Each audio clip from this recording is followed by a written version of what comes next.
Hello everyone and welcome to another top 10 match video. And since it is summertime and since it's still July, we're getting towards the end of the month here, but it's still technically July. And since I've been covering a bunch of WCW related material and reviewing a lot of it from the WWE Network, for those of you who watch my live streams of the Clash of the Champions, and my recent one where I live streamed the Great American Bash 1992, I thought it would be fun to take a look back at WCW's premier summer event, the Great American Bash. Much like how SummerSlam became the key event of the summer for the WWE and has been for decades, that was what the Great American Bash was for WCW fans. And even before that in Jim Crockett Promotions in the NWA, where initially in some of its earlier incarnations, it was actually a tour of events that would go throughout the Carolinas. And that's where we got the first War Games match and various other things. So there's a lot of history and a lot of nostalgia attached to the Great American Bash. And it was also my first WCW pay-per-view was a Great American Bash. It was the 1992 edition. Now, the Great American Bash, much like a lot of things in wrestling, was a showcase for a lot of great things, like the matches I'm going to highlight today. But it was also a highlight for a lot of terrible things, like 1991, which is the first event to take place after Ric Flair's departure, and is notoriously considered to be one of the worst pay-per-view events of all time.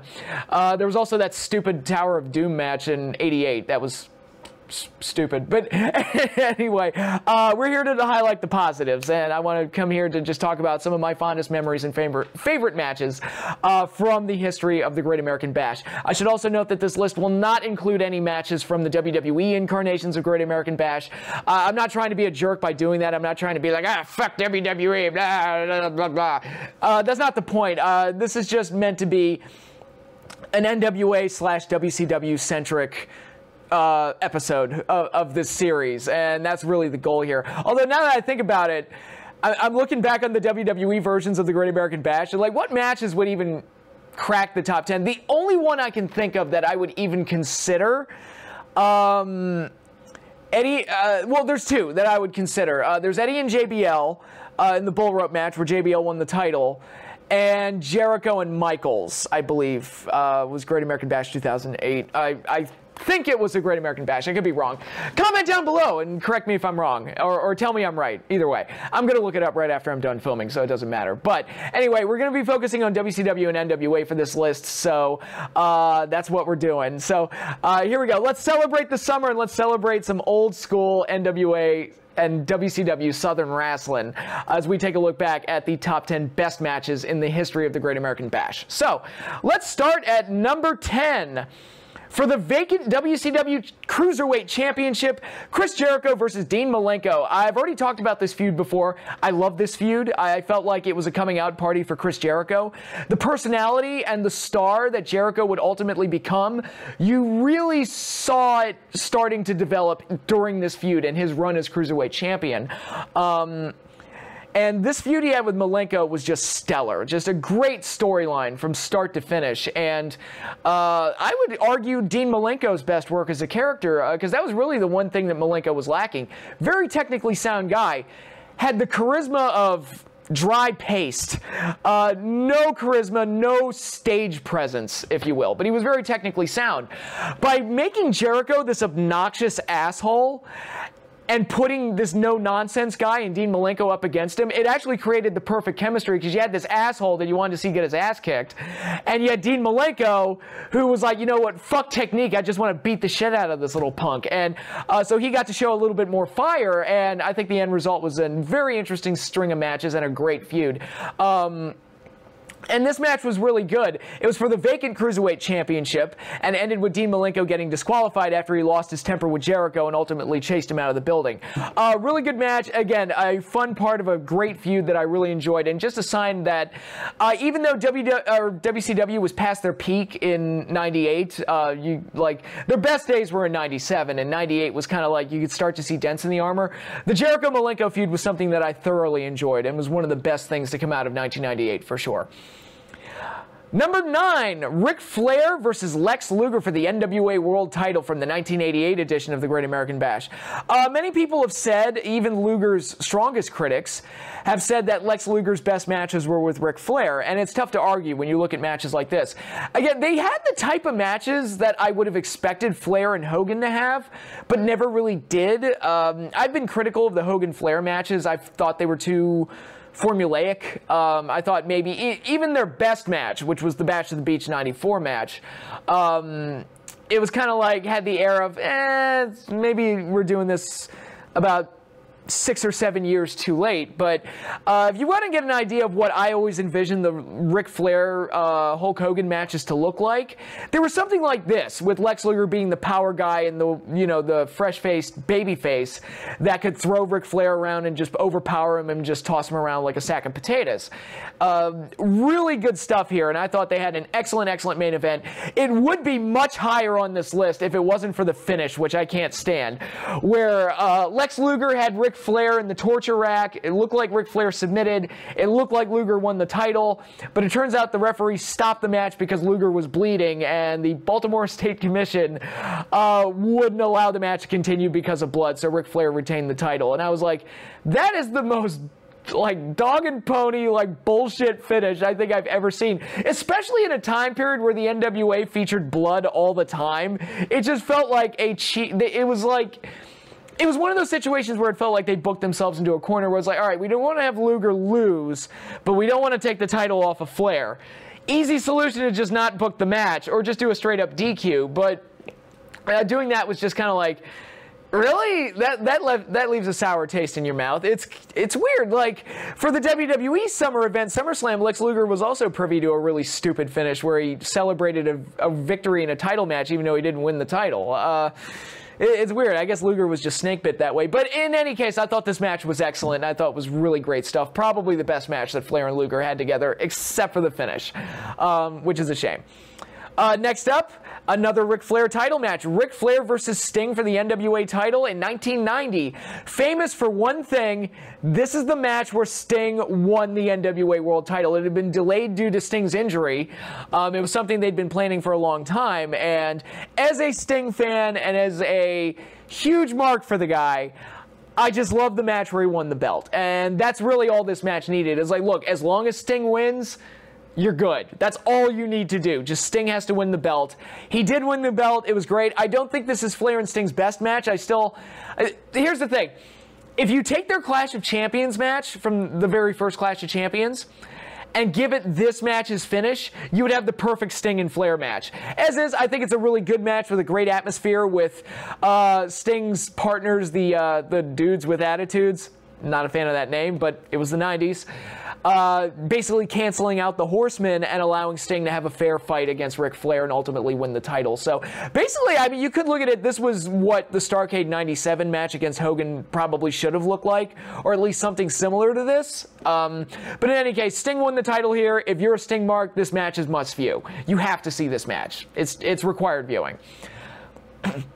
Number 7, the Midnight Express versus the Southern Boys for the NWA US Tag Titles, also from 1990. Not the sexiest match on paper. The Midnight Express were obviously a great team, but the Southern Boys, not one of the more celebrated tag teams of that era. But they went out there in the middle of this show and kind of stole the show with an excellent tag team match.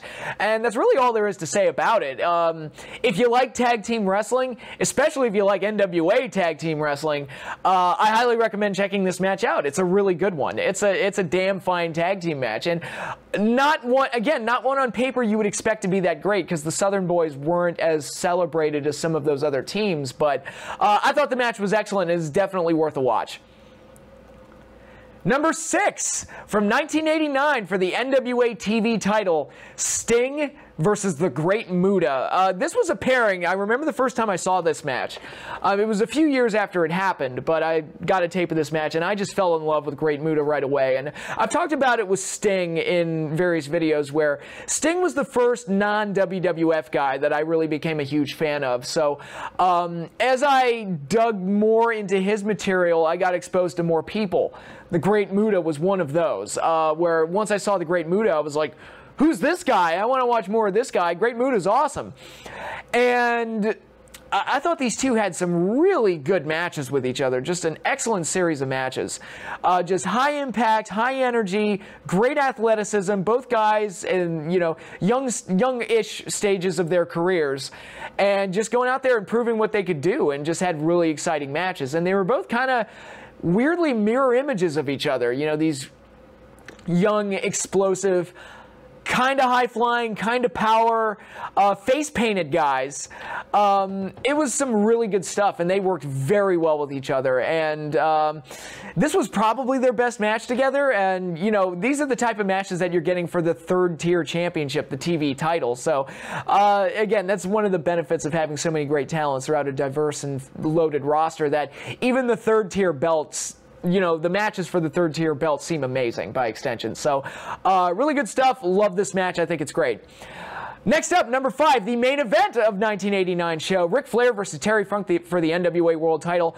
Wild brawl, wildly violent. The feud these two had was great. I would argue that 1989 might have been Ric Flair's best year when you look at the matches he had with Steamboat and the feud he had with Terry Funk, which culminated in that wild I Quit match they had on the Clash of Champions, which I've already watched and reviewed as part of my live streams. This match predated that and was a really good main event, again, with intensity and brawling and violence and all sorts of crazy stuff. I think their I Quit match was better, but that was the climax to the feud, so that's a good thing. I think this match was very good, served its purpose, great main event, and you get two talents that had great chemistry working with each other, and who can ask for more than that? Next up, number 4, Booker T versus Chris Benoit in the finals of the Best of 7 series, the much celebrated Best of 7 match series from 1998. Benoit and Booker T had a series of matches to determine who would get a title shot against Fit Finlay for the TV title. Match 7 actually happened on Thunder earlier that week, but ended in controversy, resulting in that match basically being wiped from the record books, and this being the official 7th match. And really, it was just two guys that would ultimately go on to become World Heavyweight Champions in WCW and WWE, and were just looking to prove themselves and to show what they could do. And physically, I don't think Booker T had ever been better than he was at this point in his career. And Chris Benoit, you know, all the negativity aside, we know what type of talent, what type of worker Chris Benoit was. And I thought this was just a perfect example of two young guys proving that they deserved a push, proving they deserved a spot, and delivering when the spotlight was on them, especially in an opening match, especially in the grand climax of a Best of 7 series that has pretty much gone on and as one of the most celebrated series of matches that WCW ever put on. So Booker T would ultimately get the victory, but by the time this match was over, both men were winners. Number 3, a match that I've reviewed previously in some of my match reviews. Randy Savage versus Diamond Dallas Page in a Lights Out Falls Count Anywhere match. I don't know why it's called Lights Out, but anyway, this match took place in 1997 and was the second match of 3 pay-per-view encounters between Randy Savage and DDP. I have talked on and on and on about the series of matches that these two guys had. I love their matches together. They were crazy. They were wild brawls. I thought both guys had great chemistry together. Randy did his best to put Page over as best he could, resulting in some exciting matches. I think their best match was the one they would have after this. I think it was called a Las Vegas Sudden Death match, but really it was a Last Man Standing match. I think that one was their best, but this one was a really good match as well. Coming off the heels of their earlier match where Page shockingly defeated Randy Savage, and this was Savage's chance to get revenge, and they had a wild and crazy match that ended with Scott Hall's interference, costing Page the match. But again, excellent match, and it again goes to show that you don't have to have the world title in the main event spot for every single pay-per-view. If you have a hot feud and you've got two guys that you want to see beat the crap out of each other, just let them close and it'll be great. And you can save the world title matches for something bigger down the road. Again, a lot of the stuff they did to build up to Hogan and Sting, including leaving some of the, like cutting back on title matches on pay-per-view, all of it was brilliant. Except for the match. If they just delivered on the match, everything would have been peaches and cream. But in any case, I thought Savage and Page, they certainly delivered whenever they were given the spotlight. And the fact that they could have this match and then it would get even better moving forward is kind of amazing. And I've said it before, these were the last great matches of Randy Savage's career. And it's it's always a joy to go back and rewatch these things because it showed even in '97 the Macho Man still had it. So really great stuff. I might rewatch that match right after we're done here because I just love the matches they had.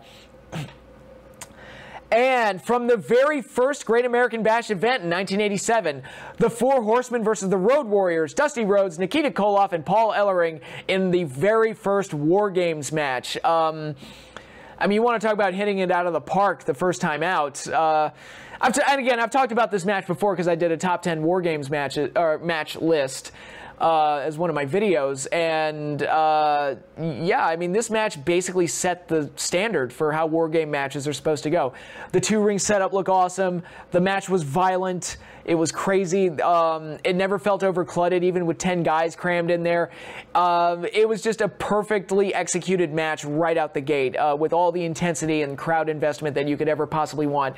And the right mix of talents with guys like the Road Warriors and the Horsemen and Dusty Rhodes and various other guys to make this thing really work as best it could. And you know, War Games made history, and fortunately NXT has brought War Games back. So it started a legacy that would carry on throughout WCW's history and created one of the best gimmick matches in the history of wrestling. So for that, I give this the #2 spot. But the #1 spot, and you know exactly what match I'm going to say, goes to Sting versus Big Van Vader for the WCW World title in 1992. Now, granted, there's a lot of nostalgia attached to this match for me. It was the world title match of the very first WCW pay-per-view I ever watched. I've told the story before, but I took one look at Sting in a wrestling magazine, and I saw Big Van Vader. I saw pictures of a match he had with Big Van Vader in that magazine, and I was like, who is that guy? Who is that guy? I want to watch this match because these guys look awesome. And I started watching WCW TV as a result, and that led me to Great American Bash 1992, where I got to see what I expected to be a typical Hogan-esque versus super heavyweight style formula. That's kind of what I expected. What I got was a wild and crazy match that was far beyond anything I would have ever expected from it. Vader could do things that no other big man could do. Sting could work around the big men in no way I'd ever seen a babyface do before, and it was an exciting, action-packed match that saw, much to my shock at the time, Vader defeat the superhero babyface and become the World Heavyweight Champion, setting the stage for their future matches. They would work again at Starrcade 92, and they would have the violent strap match at Super Brawl 3, and have various other matches down the road as well. It was never guaranteed that Sting was going to win, so this series of matches was super exciting to me because I didn't know the hero was going to win. It wasn't like Hogan, so I wanted to watch every Vader versus Sting match because I wanted to see who would win.